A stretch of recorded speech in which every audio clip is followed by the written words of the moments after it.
Hey guys, this is Lauren from My Something Beautiful Life, and today I'm going to do my August planner update. So the first thing I want to talk about is actually not these planners.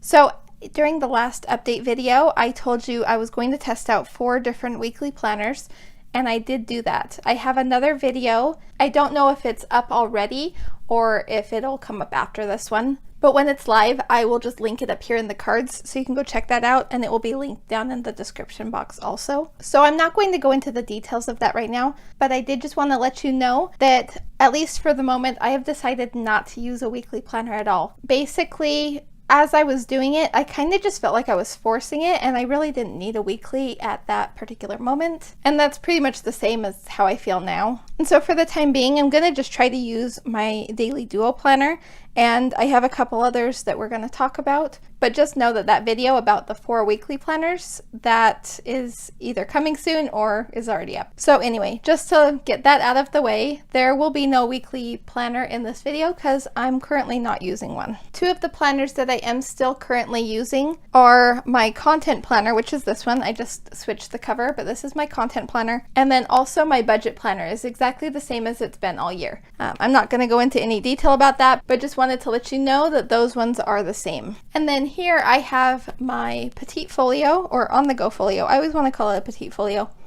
The on-the-go folio with the Petite planners. And then this is my daily duo.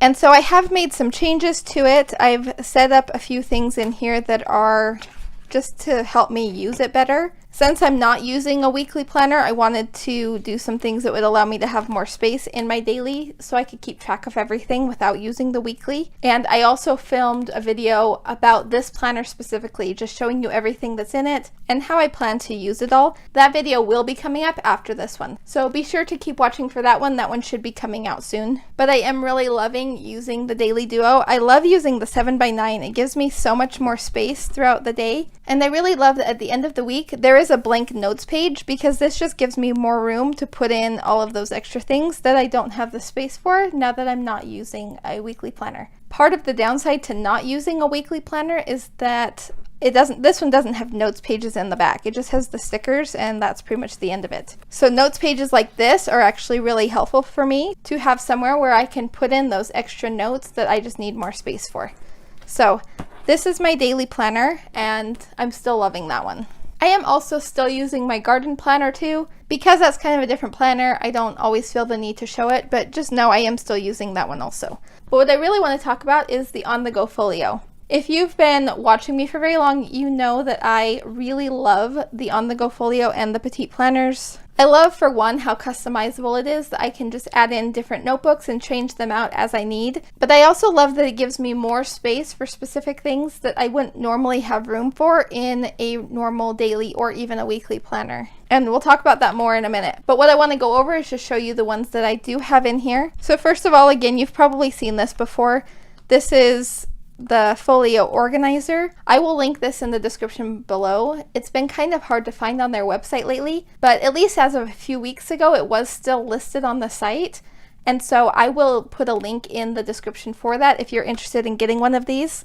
I don't know if they're planning to discontinue it because it's been hard to find. Maybe somehow just in a technical thing it got lost and didn't end up on the normal accessory page for the folios or something like that. But I do hope they never discontinue this, because I think this is such an amazing thing for the on-the-go folios. So the first Petite planner that I have is the monthly planner. I use this one it's probably one of my most used ones. This one is still blank. I haven't put in all my notes and stuff yet. But what it is you just have the monthly calendars. You've probably seen me show this before too. So after the monthly calendars, then you just have some notes pages. So I use this for my job. It's perfect. I don't need a whole lot of note space, but what's in here just works really well for what I need it for. And going along with that, the last one that I have in here is my past one. So this is the one I have been using. So I have both of them in here right now because I'm transitioning from this one into this one. This one just started in July, and this one goes until this December. So because my job is school-based, I've decided that I'm going to do it as a school year. So I will start with this one for this coming school year. That's actually just barely started a couple days ago.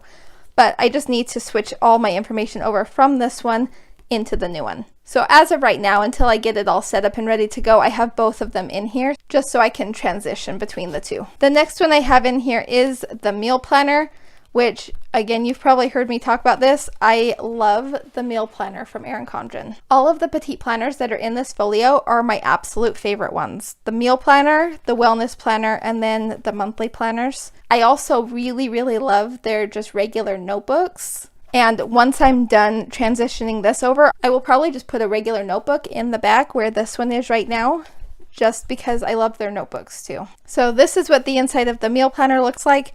In the back, they have some extra pages for recipes, and there's dinner party meal plans. And I think there's some sort of shopping price guide. Yeah, price tracker. So that's kind of cool that they're just in there. I have these little cards in the back with just some ideas of our favorite meals. And then that's basically it for the meal planner. Then the next one is the wellness log. Again, absolutely one of my favorite layouts. For the way that I track my health, this is actually perfect. It has space to track all of my meals and exercise, and then here it just has a few extra things like water intake, steps, and hours slept. And you can always change those if they don't work for you. Sometimes I fill them out, sometimes I don't. But this layout just is really nice, and it's just been perfect. So I love this one a lot. It also has reviews every month, I think, where you can just kind of refresh your goals and check your stats, things like that. And then all of these have a little pocket in the back, which is really nice just to be able to keep some extra things in there, especially for something like the on-the-go folio where there's not really a lot of pocket space. Things like having a pocket in the back of the notebook and then these folio organizer things. This just really helps give you some storage space inside the on-the-go folio. So anyway, that's what's inside here right now. This changes frequently, which is one of the reasons why I love the on-the-go folios, just because it can change frequently. And I'm still just absolutely loving this leopard cover. So that is my on-the-go folio and petite planners. And I think that's pretty much it for this video. There's not really a whole lot that has changed since last month, except for completely ditching a weekly planner. I feel like I'm getting into like a groove with my system, and so a lot of the things just are actually staying the same month to month. There'll be little changes like the inside of the folio, and you know, the weekly planner has been a struggle with me all year, so just little things. But that's kind of why I wanted to do these videos, just to kind of see how my whole system changes throughout the year, and to let you guys know that it's okay if it changes. You don't have to stay with the same thing all year. If something's not working, then switch it up, try something different. There's so many different options. Even just a plain notebook sometimes is the best planner that I could possibly use, and I've done that before. So just know that it's okay to switch up your planner throughout the year. Anyway, I hope you guys enjoyed this video. Thank you so much for watching, and I will talk to you later. Bye-bye.